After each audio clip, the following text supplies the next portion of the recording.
A Christmas Carol by Charles Dickens. Preface. I have endeavoured in this ghostly little book to raise the ghost of an idea, which shall not put my readers out of humour with themselves, with each other, with the season, or with me. May it haunt their house pleasantly, and no one wish to lay it. Their faithful friend and servant, Charles Dickens, December 1843. Stave 1. Marley's Ghost. Marley was dead, to begin with. There's no doubt whatever about that. The register of his burial was signed by the clergyman, the clerk, the undertaker, and the chief mourner. Scrooge signed it, and Scrooge's name was good upon change for anything he chose to put his hand to. Old Marley was as dead as a doornail. Mind, I don't mean to say that I know, of my own knowledge, what there is particularly dead about a doornail, but I might have been inclined myself to regard a coffin nail as the deadest piece of ironmongery in the trade. But the wisdom of our ancestors is in the simile, and my unhallowed hands shall not disturb it, or the country's done for. You will therefore permit me to repeat, emphatically, that Marley was as dead as a doornail. Scrooge knew he was dead. Of course he did. How could it be otherwise? Scrooge and he were partners for I don't know how many years. Scrooge was his sole executor, his sole administrator, his sole assign, his sole residuary legatee, his sole friend and sole mourner. And even Scrooge was not so dreadfully cut up by the sad event, but that he was an excellent man of business on the very day of the funeral, and solemnised it with an undoubted bargain. The mention of Marley's funeral brings me back to the point I started from. There is no doubt that Marley was dead. This must be distinctly understood, or nothing wonderful can come of the story I am going to relate. If we were not perfectly convinced that Hamlet's father died before the play began, there would be nothing more remarkable in his taking a stroll at night in an easterly wind upon his own ramparts than there would be in any other middle-aged gentleman rashly turning out after dark in a breezy spot, say St. Paul's churchyard for instance, literally to astonish his son's weak mind. Scrooge never painted out old Marley's name. There it stood, years afterwards, above the warehouse door. Scrooge and Marley. The firm was known as Scrooge and Marley. Sometimes people new to business called Scrooge Scrooge, and sometimes Marley, but he answered to both names. It was all the same to him.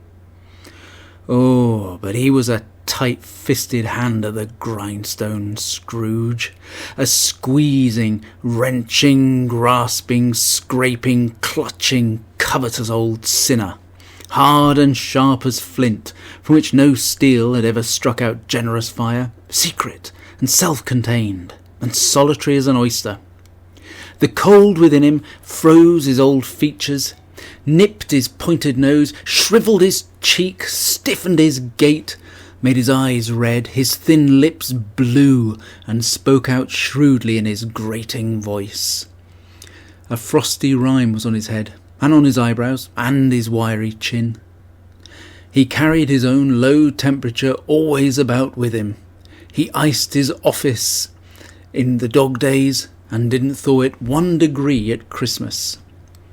External heat and cold had little influence on Scrooge. No warmth could warm, nor wintry weather chill him. No wind that blew was bitterer than he. No falling snow was more intent upon its purpose. No pelting rain less open to entreaty. Foul weather didn't know where to have him. The heaviest rain and snow and hail and sleet could boast of the advantage over him in only one respect. They often came down handsomely, and Scrooge never did. Nobody ever stopped him in the street to say with gladsome looks, "My dear Scrooge, how are you? When will you come and see me?" No beggars implored him to bestow a trifle. No children asked him what it was o'clock. No man or woman ever once in all his life inquired the way to such and such a place of Scrooge.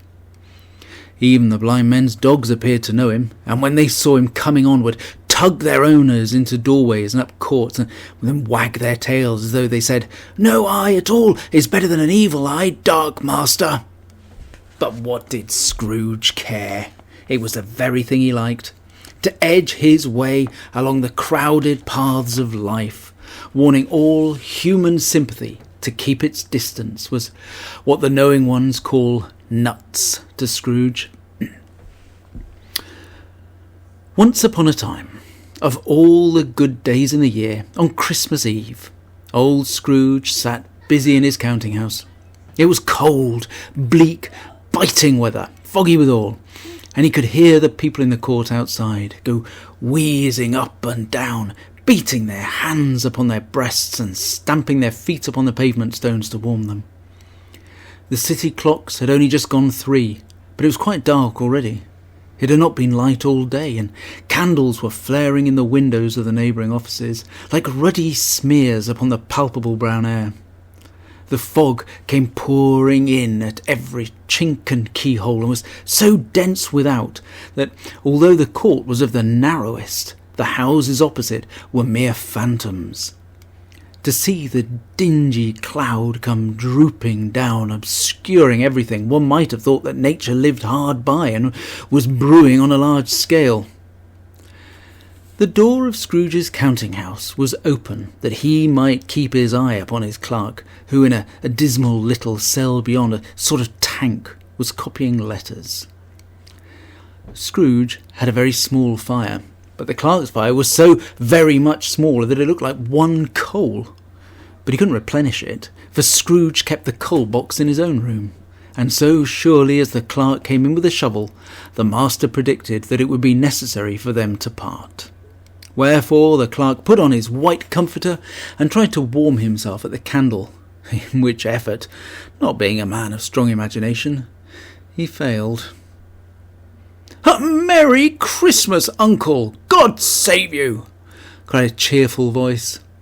It was the voice of Scrooge's nephew, who came upon him so quickly that this was the first intimation he had of his approach. "Bah!" said Scrooge. "Humbug!" He'd so heated himself with rapid walking in the fog and frost, this nephew of Scrooge's, that he was all in a glow. His face was ruddy and handsome, his eyes sparkled, and his breath smoked again. "Christmas a humbug, Uncle?" said Scrooge's nephew. "You don't mean that, I'm sure." "I do," said Scrooge. "Merry Christmas? What right have you to be merry? What reason have you to be merry? You're poor enough." "Come then," returned the nephew gaily. "What right have you to be dismal? What right have you to be morose? You're rich enough." Scrooge, having no better answer ready on the spur of the moment, said "Bah!" again, and followed it up with "Humbug." "Oh, don't be cross, Uncle," said the nephew. "What else can I be?" returned the uncle, "when I live in such a world of fools as this? Merry Christmas! Out upon Merry Christmas! What's Christmas time to you but a time for paying bills without money, a time for finding yourself a year older and not an hour richer, a time for balancing your books and having every item in 'em, though a round dozen a month's presented dead against you? If I could work my will," said Scrooge indignantly, "every idiot who goes about with Merry Christmas on his lips should be boiled with his own pudding and buried with a stake of holly through his heart. He should." "Uncle," pleaded the nephew. "Nephew," returned the uncle sternly, "keep Christmas in your own way, and let me keep it in mine." "Keep it?" repeated Scrooge's nephew. "But you don't keep it." "Let me leave it alone then," said Scrooge. "Much good may it do you. Much good has it ever done you." "There are many things from which I might have derived good, by which I have not profited, I dare say," returned the nephew. "Christmas among the rest. But I'm sure I've always thought of Christmas time, when it's come around, apart from the veneration due to its sacred name and origin, if anything belonging to it can be apart from that, as a good time, a kind, forgiving, charitable, pleasant time. The only time I know of in the long calendar of the year, when men and women seem by one consent to open their shut-up hearts freely and to think of people below them as if they really were fellow passengers to the grave and not another race of creatures bound on other journeys. And therefore, uncle, though it has never put a scrap of gold or silver in my pocket, I believe that it has done me good and will do me good, and I say, God bless it. The clerk in the tank involuntarily applauded. Becoming immediately sensible of the impropriety, he poked the fire and extinguished the last frail spark forever. "Let me hear another sound from you," said Scrooge, "and you'll keep your Christmas by losing your situation." "You're quite a powerful speaker, sir," he added, turning to his nephew. "I wonder you don't go into Parliament." "Don't be angry, uncle. Come, dine with us tomorrow." Scrooge said that he would see him. Yes, indeed he did. He went the whole length of the expression, and said that he would see him in that extremity first. "But why?" cried Scrooge's nephew. "Why?" "Why did you get married?" said Scrooge. "Well, because I fell in love." "Because you fell in love," growled Scrooge, as if that were the one thing in the world more ridiculous than a Merry Christmas. "Good afternoon." "Hey, uncle, but you never came to see me before that happened. Why give it as a reason for not coming now?" "Good afternoon," said Scrooge. "I want nothing from you. I ask nothing of you. Why cannot we be friends?" "Good afternoon," said Scrooge. "I am sorry with all my heart to find you so resolute. We have never had any quarrel to which I've been a party. But I have made the trial in homage to Christmas, and I'll keep my Christmas humour to the last. So, a Merry Christmas, uncle." "Good afternoon," said Scrooge. "And a Happy New Year." "Good afternoon," said Scrooge. His nephew left the room without an angry word notwithstanding. He stopped at the outer door to bestow the greetings of the season on the clerk, who, cold as he was warmer than Scrooge, for he returned them cordially. "There's another fellow," muttered Scrooge, who overheard him. "My clerk, 15 shillings a week, and a wife and family, talking about a Merry Christmas. I'll retire to Bedlam." This lunatic, in letting Scrooge's nephew out, had let 2 other people in. They were portly gentlemen, pleasant to behold, and now stood with their hats off in Scrooge's office. They had books and papers in their hands and bowed to him. "Scrooge and Marley's, I believe," said one of the gentlemen, referring to his list. "Have I the pleasure of addressing Mr. Scrooge or Mr. Marley?" "Mr. Marley has been dead these 7 years," Scrooge replied. "He died 7 years ago this very night." "We have no doubt his liberality is well represented by his surviving partner," said the gentleman, presenting his credentials. It certainly was, for they had been 2 kindred spirits. At the ominous word liberality, Scrooge frowned and shook his head, and handed the credentials back. "At this festive season of the year, Mr. Scrooge," said the gentleman, taking up a pen, "it is more than usually desirable that we should make some slight provision for the poor and destitute, who suffer greatly at the present time. Many thousands are in want of common necessities. Hundreds of thousands are in want of common comfort, sir." "Are there no prisons?" asked Scrooge. "Plenty of prisons," said the gentleman, laying down the pen again. "And the union workhouses?" demanded Scrooge. "Are they still in operation?" "They are still," returned the gentleman. "I wish I could say they were not." "The treadmill and the poor law are in full vigour, then?" said Scrooge. "Both very busy." "Ah, I was afraid from what you'd said at first that something had occurred to stop them in their useful course," said Scrooge. "I'm very glad to hear it." under the impression that they scarcely furnish Christian cheer of mind or body to the multitude," returned the gentleman. "A few of us are endeavouring to raise a fund to buy the poor some meat and drink and means of warmth. We choose this time because it is a time of all others when want is keenly felt and abundance rejoices. What shall I put you down for?" "Nothing," Scrooge replied. "Oh, you wish to be anonymous?" "I wish to be left alone," said Scrooge. "Since you ask me what I wish, gentlemen, that is my answer. I don't make merry myself at Christmas, and I can't afford to make idle people merry. I help to support the establishments I've mentioned. They cost enough, and those who are badly off must go there." "Many can't go there, and many would rather die." "If they'd rather die," said Scrooge, "they'd better do it and decrease the surplus population. Besides, excuse me, I don't know that." "But you might know it," observed the gentleman. "It is not my business," Scrooge returned. "It's not enough for a man to understand his own business, and not to interfere with other people's. Mine occupies me constantly. Good afternoon, gentlemen." Seeing clearly that it would be useless to pursue their point, the gentleman withdrew. Scrooge resumed his labours with an improved opinion of himself, and in a more facetious temper than was usual with him. Meanwhile, the fog and darkness thickened, so that people ran about with flaring links, proffering their services to go before horses in carriages and conduct them on their way. The ancient tower of a church, whose gruff old bell was always peeping slyly down at Scrooge out of a Gothic window on the wall, became invisible, and struck the hours and quarters in the clouds, with tremulous vibrations afterwards, as if teeth were chattering in its frozen head up there. The cold became intense.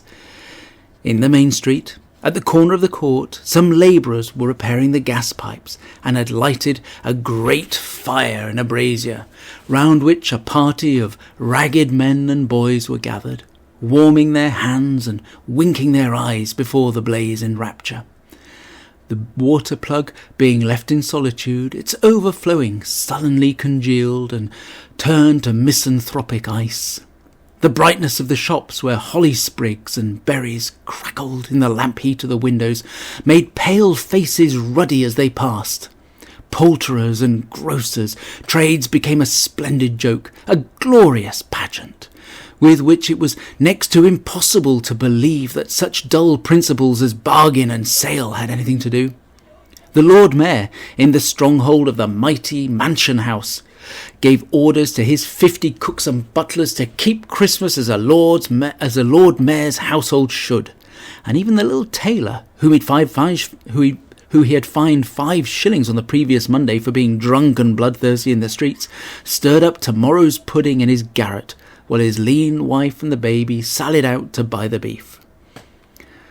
Foggier yet, and colder. Piercing, searching, biting cold. If the good St. Dunstan had but nipped the evil spirit's nose at a touch of such weather as that, instead of using his familiar weapons, then indeed he would have roared to lusty purpose. The owner of one scant young nose, gnawed and mumbly by the hungry cold as bones are gnawed by dogs, stooped down at Scrooge's keyhole to regale him with a Christmas carol. But at the first sound of "God bless ye, merry gentlemen, may nothing you dismay," Scrooge seized the ruler with such energy of action that the singer fled in terror, leaving the keyhole to the fog and even more congealed frost. At length the hour of shutting up the counting-house arrived. With an ill will, Scrooge dismounted from his stool, tacitly admitted the fact to the expectant clerk in the tank, who instantly snuffed his candle out and put on his hat. "You'll want all day tomorrow, I suppose," said Scrooge. "If quite convenient, sir." "It's not convenient," said Scrooge, "and it's not fair. If I was to stop you £0.50 for it, you'd think yourself ill-used, I'll be bound." The clerk smiled faintly. "And yet," said Scrooge, "you don't think me ill-used when I pay a day's wages for no work?" The clerk observed that it was only once a year. "A poor excuse for picking a man's pocket every 25th of December," said Scrooge, buttoning his greatcoat to his chin. "But I suppose you must have the whole day. Be here all the earlier next morning." The clerk promised that he would, and Scrooge walked out with a growl. The office was closed in a twinkling, and the clerk, with the long ends of his white comforter dangling below his waist, for he boasted no greatcoat, went down a slide-on Cornhill at the end of a lane of boys 20 times in honour of its being Christmas Eve, and then ran home to Camden Town as hard as he could pelt to play at blind man's buff. Scrooge took his melancholy dinner in his usual melancholy tavern, and having read all the newspapers and beguiled the rest of the evening with his banker's book, went home to bed. He lived in chambers which had once belonged to his deceased partner. They were a gloomy suite of rooms in a lowering pile of building up a yard where it had so little business to be that one could scarcely help fancying it must have run there when it was a young house, playing at hide-and-seek with other houses and forgotten the way out again. It was old enough now and dreary enough, for nobody lived in it but Scrooge, the other rooms being all let out as offices. The yard was so dark that even Scrooge, who knew its every stone, was fain to grope with his hands. The fog and frost so hung about the black old gateway of the house, it seemed as if the genius of the weather sat in mournful meditation on the threshold. Now, it's a fact that there was nothing at all peculiar about the knocker on the door, except that it was very large.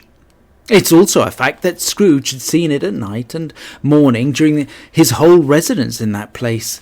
Also that Scrooge had as little of what is called fancy about him as any man in the City of London, even including, which is a bold word, the corporation, aldermen, and livery. Let it also be borne in mind that Scrooge had not bestowed one thought on Marley since his last mention of his 7 years dead partner that afternoon. And then let any man explain to me, if he can, how it happened that Scrooge, having his key in the lock of the door, saw in the knocker, without its undergoing any immediate process of change, not a knocker, but Marley's face. Marley's face. It was not an impenetrable shadow as the other objects in the yard were, but had a dismal light about it, like a bad lobster in a dark cellar. It was not angry or ferocious, but looked at Scrooge as Marley used to look, with ghostly spectacles turned up upon its ghostly forehead. The hair was curiously stirred, as if by breath or hot air, and though the eyes were wide open, they were perfectly motionless. That, and its livid colour, made it horrible. But its horror seemed to be, in spite of the face and beyond its control, rather than a part of its own expression. As Scrooge looked fixedly at this phenomenon, it was a knocker again. To say that he was not startled, or that his blood was not conscious of a terrible sensation to which it had been put a stranger from infancy, would be untrue. But he put his hand upon the key he had relinquished, turned it sturdily, walked in, and lighted his candle.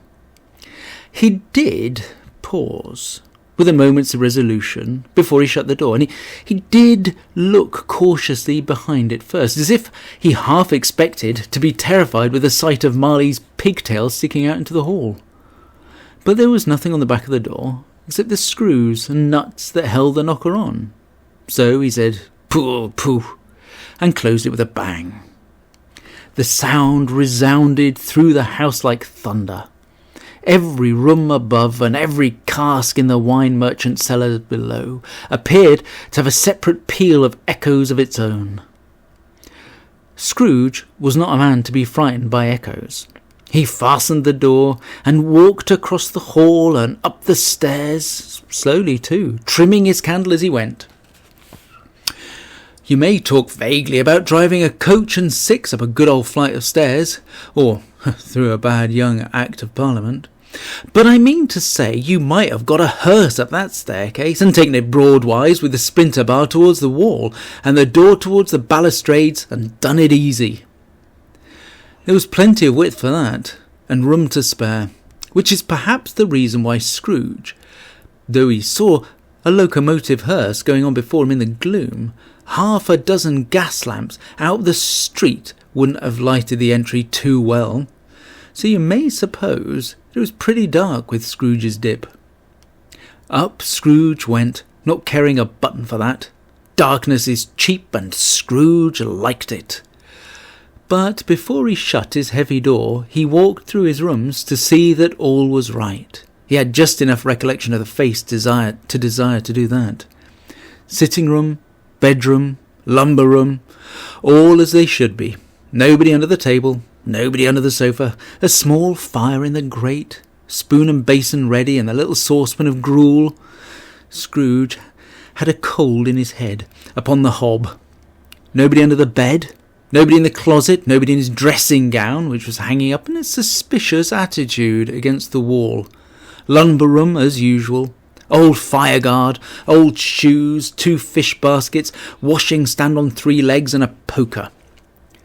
Quite satisfied, he closed his door and locked himself in, double locked himself in, which was not his custom. Thus secured against surprise, he took off his cravat, put on his dressing gown and slippers, and his nightcap, and sat down before the fire to take his gruel. It was a very low fire indeed. Nothing on such a bitter night. He was obliged to sit close to it and brood over it before he could extract the least sensation of warmth from such a handful of fuel. The fireplace was an old one, built by some Dutch merchant long ago, and paved all round with quaint Dutch tiles designed to illustrate the scriptures. There were Cains and Abels, Pharaoh's daughters, queens of Sheba, angelic messengers descending through the air on clouds like feather beds.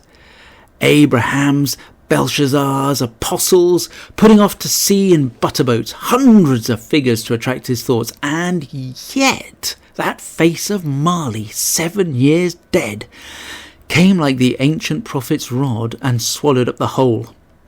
If each smooth tile had been a blank at first, with power to shape some picture on its surface from the disjointed fragments of his thoughts, there would have been a copy of old Marley's head on every one. "Humbug," said Scrooge, and walked across the room. After several turns he sat down again. As he threw his head back in the chair, his glance happened to rest upon a bell, a disused bell, that hung in the room, and communicated, for some purpose now forgotten, with a chamber in the highest story of the building. It was with great astonishment, and with a strange inexplicable dread, that, as he looked, he saw this bell begin to swing. It swung so softly in the outset that it scarcely made a sound, but soon it rang out loudly, and so did every bell in the house. This might have lasted half a minute or a minute, but it seemed an hour.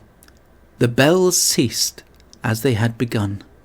Together they were succeeded by a clanking noise, deep down below, as if some person were dragging a heavy chain over the casks in the wine merchant's cellar. Scrooge then remembered to have heard that ghosts in haunted houses were described as dragging chains. The cellar door flew open with a booming sound, and then he heard the noise much louder on the floors below, and coming up the stairs, then coming straight towards his door. "It's humbug still," said Scrooge. "I won't believe it." His colour changed, though, when, without a pause, it came on through the heavy door and passed into the room before his eyes. Upon its coming, in the dying flame leaped up as though it cried, "I know him, Marley's ghost," and fell again. The same face, the very same, Marley, in his pigtail, usual waistcoat, tights and boots, the tassels on the latter bristling like his pigtail, and the coat skirts and the hair upon his head. The chain he drew was clasped about his middle. It was long, and wound about him like a tail, and it was made, for Scrooge observed it closely, of cash boxes, keys, padlocks, ledgers, deeds, and heavy purses, wrought in steel. His body was transparent, so that Scrooge, observing him, and looking through his waistcoat, could see the 2 buttons on his coat behind. Scrooge had often heard it said that Marley had no bowels, but he never believed it until now. Nor did he believe it, even now, though he looked the phantom through and saw it standing before him, though he felt the chilling influence of its death-cold eyes, and marked the very texture of the folded kerchief about its head and chin, which Rapper had not observed before. He was still incredulous, and fought against his senses. "How now?" said Scrooge, caustic and cold as ever. "What do you want with me?" "Much." Marley's voice, no doubt about it. "Who are you?" "Ask me who I was." "Who were you then?" said Scrooge, raising his voice. "You're particular for a shade." He was going to say, "to a shade," but substituted this as more appropriate. "In life, I was your partner, Jacob Marley." Can you sit down?" asked Scrooge, looking doubtfully at him. "I can." "Do it then." Scrooge asked the question because he didn't know whether a ghost so transparent might find himself in a condition to take a chair, and felt that, in the event of it being impossible, it might involve the necessity of an embarrassing explanation. But the ghost sat down on the opposite side of the fireplace, as if he were quite used to it. "You don't believe in me," observed the ghost. "I don't," said Scrooge. "What evidence would you have of my reality beyond that of your senses?" "I don't know," said Scrooge. "But why do you doubt your senses?" "Because," said Scrooge, "a little thing affects them. A slight disorder of the stomach makes them cheats. You may be an undigested bit of beef, a blot of mustard, a crumb of cheese, a fragment of underdone potato. There's more of gravy than of grave about you, wherever you are." Scrooge was not much in the habit of cracking jokes, nor did he feel in his heart by any means waggish then. The truth is that he tried to be smart, as a means of distracting his own attention and keeping down his terror, for the spectre's voice disturbed the very marrow in his bones. To sit staring at those fixed, glazed eyes in silence for a moment would play, Scrooge felt, the very deuce with him. There was something very awful, too, in the spectre's being provided with an infernal atmosphere of its own. Scrooge could not feel it himself, but this was clearly the case, for though the ghost sat perfectly motionless, its hair and skirts and tassels were still agitated, as by the hot vapour from an oven. "You see this toothpick?" said Scrooge, returning quickly to the charge, for the reason just assigned, and wishing that it were only for a second to divert the vision's stony gaze from himself. "I do," replied the ghost. "But you're not looking at it," said Scrooge. "But I see it," said the ghost, "notwithstanding."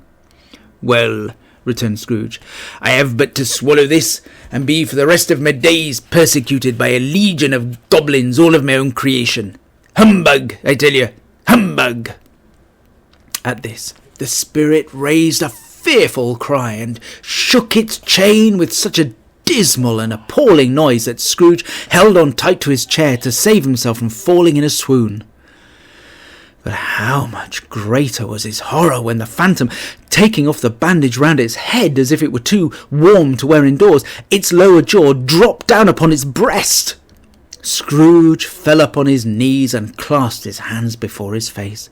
"Mercy," he said, "dreadful apparition, why do you trouble me?" "Man of the worldly mind," replied the ghost, "do you believe in me or not?" "I do," said Scrooge. "I must. But why do spirits walk the earth, and why do they come to me?" "It is required of every man," the ghost returned, that the spirit within him should walk abroad among his fellow men, and travel far and wide. And if that spirit goes not forth in life, it is condemned to do so after death. It is doomed to wander through the world. Oh, woe is me! And witness what it cannot share, but might have shared on earth, and turned to happiness. Again the spectre raised a cry, and shook its chain, and wrung its shadowy hands. "You're fitted," said Scrooge, trembling. "Tell me why." "I wear the chain I forged in life," replied the ghost. "I made it link by link and yard by yard. I girded it on of my own free will, and of my own free will I wore it. Is its pattern strange to you?" Scrooge trembled more and more. "Or would you know," pursued the ghost, "the weight and length of the strong coil you bear yourself? It was full as heavy and as long as this 7 Christmas Eves ago. You have laboured on it since. It is a ponderous chain." Scrooge glanced about on the floor in the expectation of finding himself surrounded by some 50 or 60 fathoms of iron cable, but he could see nothing. "Jacob," he said imploringly, "oh, Jacob Marley, tell me more. Speak comfort to me, Jacob." "I have none to give," the ghost replied. "It comes from other regions, Ebenezer Scrooge, and is conveyed by other ministers to other kinds of men. Nor can I tell you what I would. A very little more is permitted to me. I cannot rest, I cannot stay, I cannot linger anywhere. My spirit never walked beyond our counting house. Mark me! In life my spirit never roved beyond the narrow limits of our money-changing hole, and weary journeys lie before me." It was a habit with Scrooge, whenever he became thoughtful, to put his hands in his breeches pockets. Pondering on what the ghost had said, he did so now, but without lifting up his eyes or getting off his knees. "Oh, you must have been very slow about it, Jacob," Scrooge observed in a business-like manner, though with humility and deference. "Slow," the ghost repeated. 7 years dead," mused Scrooge, "and still travelling all the time." "The whole time," said the ghost. "No rest, no peace, incessant torture of remorse." "You travel fast?" said Scrooge. "On the wings of the wind," replied the ghost. "You might have got over a great quantity of ground in 7 years," said Scrooge. The ghost, on hearing this, set up another cry, and clanked its chain so hideously in the dead silence of the night that the ward would have been justified in indicting it for a nuisance.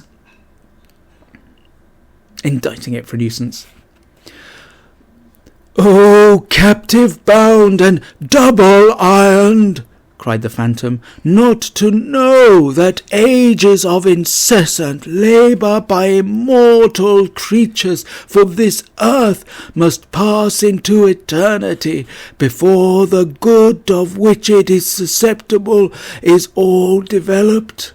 Not to know that any Christian spirit, working kindly in its little sphere, whatever it may be, will find its mortal life too short for its vast means of usefulness. Not to know that no space of regret can make amends for one's life's opportunity misused. Yet such was I. Oh, such was I." "But you were always a good man of business, Jacob," faltered Scrooge, who now began to apply this to himself. "Business!"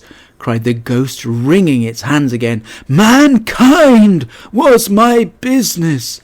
The common welfare was my business. Charity, mercy, forbearance, and benevolence were all my business. The dealings of my trade were but a drop of water in the comprehensive ocean of my business." It held up its chain at arm's length, as if that were the cause of all its unavailing grief, and flung it heavily upon the ground again. "At this time of the rolling year," the spectre said, "I suffer most. Why did I walk through crowds of fellow beings with my eyes turned down, and never raise them to that blessed star which led the wise men to a poor abode? Were there no poor homes to which its light would have conducted me?" Scrooge was very much dismayed to hear the spectre going on at this rate, and began to quake exceedingly. "Hear me!" cried the ghost. "My time is nearly gone." "I will," said Scrooge. "But don't be hard upon me. Don't be flowery, Jacob, pray." "How it is that I appear before you in a shape that you can see, I may not tell. I have sat invisible beside you many and many a day." It was not an agreeable idea. Scrooge shivered and wiped the perspiration from his brow. "That is no light part of my penance," pursued the ghost.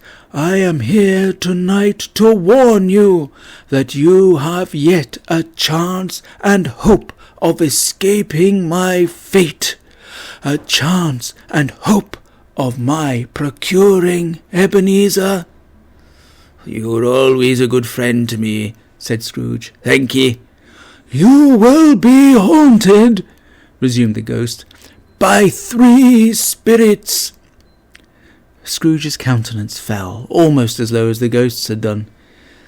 "Is that the chance and hope you mentioned, Jacob?" he demanded in a faltering voice. "It is." I think I'd rather not," said Scrooge. "Without their visits," said the ghost, "you cannot hope to shun the path I tread. Expect the first tomorrow, when the bell tolls 1. "Couldn't I take 'em all at once and have it over, Jacob?" hinted Scrooge. "Expect the second on the next night at the same hour, the third upon the next night, when the last stroke of 12 has ceased to vibrate. Look to see me no more, and look that for your own sake you remember what has passed between us." When it had said these words, the spectre took its wrapper from the table and bound it round its head as before. Scrooge knew this by the smart sound its teeth made when the jaws were brought together by the bandage.